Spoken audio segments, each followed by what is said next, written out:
Welcome to another round of really okay golf. Today I'm playing at Lake Park Golf Course in Lewisville, Texas. It's my first time playing here, so I'm not exactly sure what to expect. I have heard it's a bit more forgiving than most of the other courses I've played in the Dallas area though, and that will prove to be true as I proceed to post my best score of the year so far. I didn't warm up, so my first swing of the day is a bit tentative, but I have a look at the green, so no harm done. The ground is pretty hard, which I don't love, and my contact is just okay, but it's up near the green and in good position to get up and down. I keep hearing people say not to chip with your most lofted club, but I just love chipping with my 64-degree wedge, and this is why. It just feels right, and this one is nice and close for an easy tap-in par. Hole 2 is a par 5 lined with a wall of boulders on the left. Expecting a fade, I line up my shot towards the rocks and I proceed to pull it dead straight. My playing partners are optimistic that it popped out, but I hit a provisional just in case, which of course goes way right.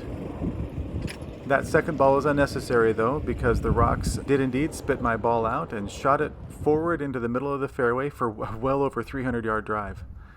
So now I'm left with just a pitching wedge into the green. I probably should have clubbed up, because I leave it a bit short. I'm thankful to my playing partner for saving me a trip by retrieving my second ball from the other fairway. Then I prove all the lofted club naysayers right by leaving this chip well short with my 64-degree wedge. Another foot. But I'm on the green in regulation, and I got a decent read from my playing partner. This one looks like it won't quite make it there, but the wind must have been just strong enough, and it's in for a birdie to put me at 1 under. I've always struggled to avoid the bounce-back bogey, and I'm thinking about that as I approach the par 3 third. I should have learned from the previous hole and clubbed up, because this one is also short. Wrong club, should have hit a 9. Out comes the 64-degree again for this touch pitch, and it appears to just miss the hole. I really take this 7-footer seriously, even doing the sway test to check the slope. Every indication is a right to left break, but last second I decide to go right at the hole and it ends up breaking hard left just before the hole. Should have trusted. Instead, the bounce back bogey strikes again and we're back to even par. My drive at the 4th hole decides to see just how forgiving this course can be. Can I drive it 100 yards offline into the second fairway and still have a chance at the green? Yep. It's a blind 8-iron into the green, and I'm kind of in a hurry to get out of the way of the oncoming foursome, but I launch a nice one right on the line I think the green might be. Hopefully it's alright. I'd say it's definitely alright. But the course's forgiving nature doesn't necessarily extend to the greens. Just look at that last second break. That looked good for about 12 feet, but I settle for a textbook par. This mid-range par 3 is right into the wind, so I pull out my 3 hybrid and try to punch it up there. Mission accomplished. We're on the dance floor. I don't start out the birdie putt quite high enough, and it rolls past the hole on the short side. The 3-foot comebacker drops, and it's a good par. The golf course giveth, and the golf course taketh away. Or maybe it just giveth, because for the second time today, the rocks spit my ball back into play. Not quite as dramatically as on hole 2, but I'll take a wedge into the green any day. That mound conceals what ended up being a pretty good shot. It was online, we'll see how close it was. However, another last-second tweak with my putter face sends this birdie putt wide of the target. And I clean up for my 3rd par in a row. The 3rd par 3 of the back 9 has more rocks on the right, and I'm determined to stay away from them, so I overachieve and pull this 9-iron a little left of the green.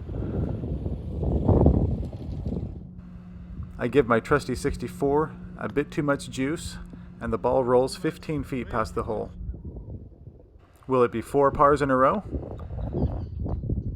Almost. This actually is the first time I can remember where the pin prevented the ball from going in. Oh well, it's a tap in for bogey, and I'm back to +1 on the day. There are lots of geese on the shorter par 4 8th, and this fading 3-wood actually nestles into a small cluster of them up in the fairway. This part of the gallery is a bit skittish, so I stay at a distance. I do want my channel to go viral, but not for getting attacked by an overprotective goose if I can help it. A simple flip of my 64 degree, and I'm back to putting for birdie. A little wide right. Not my best, but not my worst. My putt decides not to break until after the hole, which isn't very helpful, but it's a simple tap in and we're back on the par train. With the wind at my back, I decide to use my 3-wood again on this par 5, and it's productive. Somehow I have a decent chance to reach the green in 2, which isn't normal for me, but I push my 6-iron wide. It's hole high, just 30 yards to the right. Saint 64 returns to save the day once again, giving me a decent look for birdie. If I make this, it will be just the second time in my life I've played 9 holes at even par. But the putt just misses, and I have to settle for a 1 over 36. My score certainly could have been higher. If the course hadn't bailed me out on 3 of my drives, I'd be singing a very different tune. But the story recently has been stark inconsistency, where a strong front half is overrun by an abysmal back 9. Nothing so dramatic here, thankfully, but I'm going to have my work cut out for me if I want to avoid another.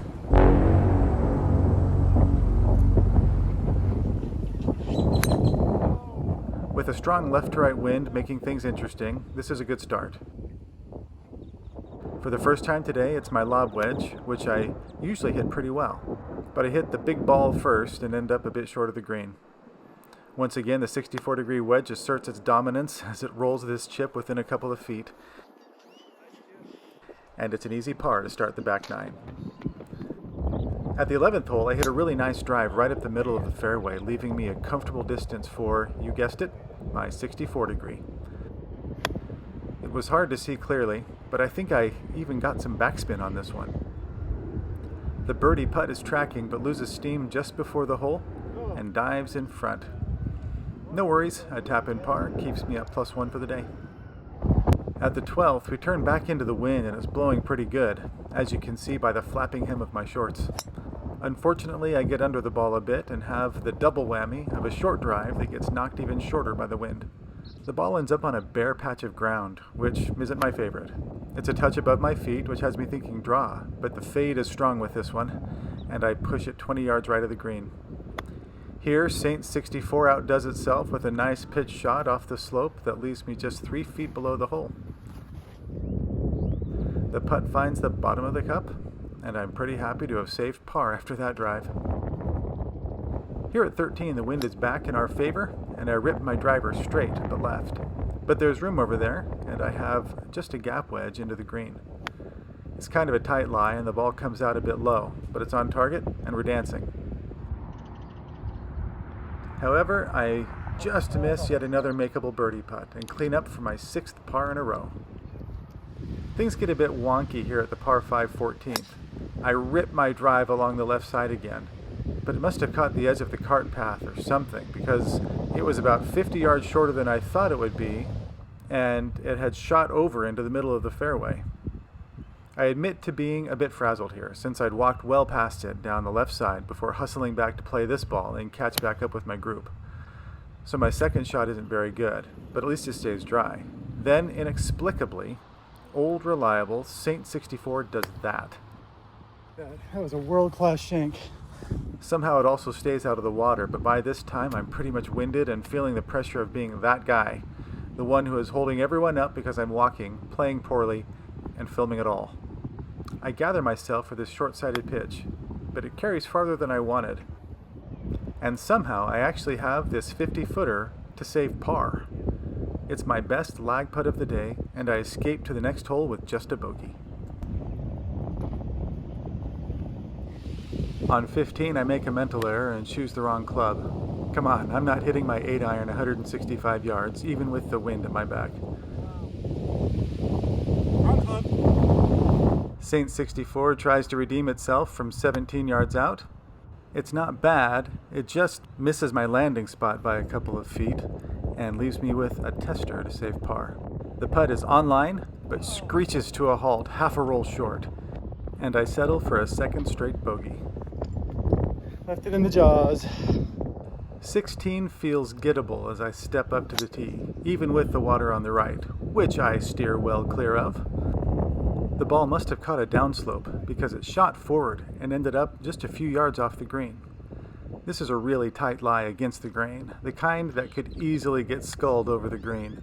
So I try using a little less loft to punch it up there, but I chicken out a bit and leave it disappointingly short of the target. With 20 feet for birdie, I give it a good effort, but once again it stops just short of going in. I'm never really going to complain about a par, but it feels like I really missed an opportunity here. So close. Here at the last par 3, the pin is at the back left corner. I aim for the middle of the green, but pull the ball long and left.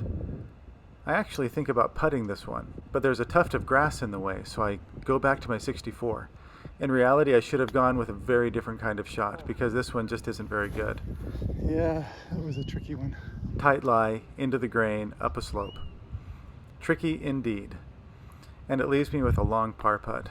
I'm determined not to leave it short again, but I'm not focused here. I'm blasted by the hole.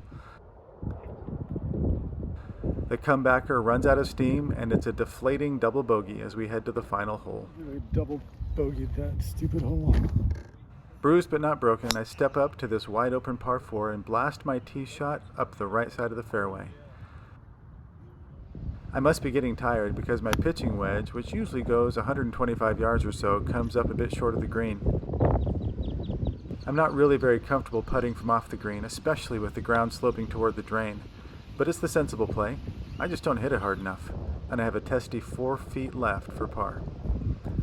My putter is true, and I close with a 4 over back 9 and +5 for the day, which for me is pretty darn okay. This course is definitely the most forgiving of any one I've played in Texas.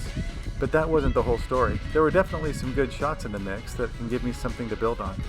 I still need to work on my consistency off the tee, and I definitely left some strokes out there with my putter. All in all, another solid round of really okay golf, and a little shot in the arm of good old-fashioned confidence. Please like, subscribe, and activate notifications. Thanks for watching.